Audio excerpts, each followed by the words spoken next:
G'day everyone. Christmas is over and I got some vouchers. Vouchers were for our local big hardware store, mini Walmart you could call it, except it's much friendlier, nicer, smaller and not American. Sorry American friends, you always got to have a go at you guys. But anyway, I got some vouchers and of course I bought plants. So I've got so much room to put more plants in. No I don't. Anyway, so this is going to be another fruit tree diary. And I'll talk a little bit about the plants I bought, which are some are a little unusual, and why I bought them.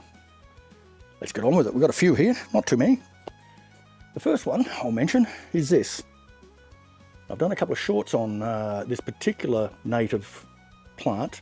It's a Midyim berry, and I've had limited luck with them. One of them is going great guns. I'll link to the video that shows that. Lots of flowers, going to have berries, great pollinator, good ground cover. But twice I've planted this to try and get additional berries, and twice it's died. And I'm too dumb to give up. So I bought another one. Now these Midyms, in case you haven't seen it, they're beautiful burgundy coloured foliage, petite white flowers, and whitish mauve berries. Well, they're actually white with these purple spots on them. And the closest thing I can actually liken them to is a eucalyptus blueberry. But I really like it. And I want to get more of them growing.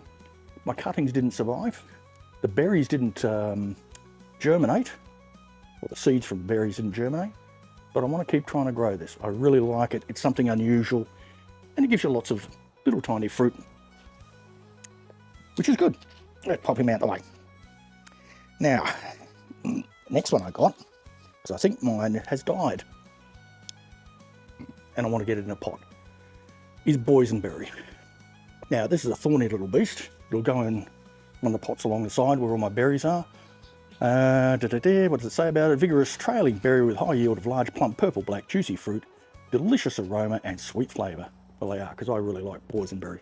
I have Boysenberry ice cream every now and again, and that's good. So we need a slightly acidic soil, protected from wind, trimming all old canes to the ground in winter. Okay, so it grows on new growth only, which is probably why my one up the back hasn't done very well. But I got the Boysenberry because I don't have one, I don't think, and I like boysenberries. But again, very thorny little devil, which reminds me, ever seen a thorny devil? I'll put a picture of him up there. I had a couple of pet ones of those, really cute little lizards. Anyway, so the next one we have, I got for the Curmudgeon camera person. And this is a non-grafted passion fruit. It's a big bopper. And a big bopper, you're going to knock all those over, aren't you, dog? And a big bopper is a hardy and vigorous vine, providing attractive blooms and enormous nutritious fruits with a purple skin, delicious yellow sweet pulp. Needs support. So again, we'll be putting this in over the back there. We'll be growing it and saving the seed so we can grow some more of our own. Let me get that out of the way for you, dog. Alright, the next to last, I'm looking out the side there. I'm not sure I'm going to have room, but it's another banana. And this banana is a Musa acuminata, or a Goldfinger banana. Hopefully we'll be able to see that. And this is a little dessert banana. Commonly known as Goldfinger, dessert banana variety. Fruit is 10 centimeters in length, so very small. Thin, delicate peel, easy to remove, and a sweet and tangy flavour. Ideal for large pots. So we might actually put that in a pot. I've got room for some pots. So we might actually put this Goldfinger banana in a pot, because my little banana plantation up there is pretty full with all the new bananas that have grown. And this one, oh, hang on, we've got two more.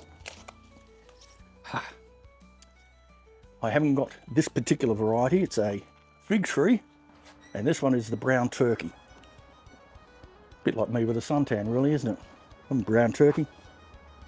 Okay, so this brown turkey, what does it say? Large fruit, rich flavour, pink skin, 2 crops a year, early summer and autumn. So I might actually get the autumn crop out of this. I think again I'm going to put this in a pot I'm not going to put it in the ground. Prefers a light, well-drained, neutral soil in full sun, warm, dry climate, which is exactly what we've got. So I think we'll put that in the pot as well, and we'll see how it goes. We'll do lots of cuttings off that and grow more brown turkey figs to give away. And the last one is not something I would choose, but I saw it and I immediately thought of the lady curmudgeon. And it's something I hadn't seen before. A white hydrangea. Normally get them in pink and blue depending on the soil that you use. But this is white. So that'll go out on the front balcony. She loves her hydrangeas. So that's my little collection from Christmas. Thank you, curmudgeon camera person and lady curmudgeon. All good. We'll get them in. We'll track their progress through these fruit tree diaries. But make sure you watch those podcasts if you like this sort of thing anyway. If you don't like it, don't watch it.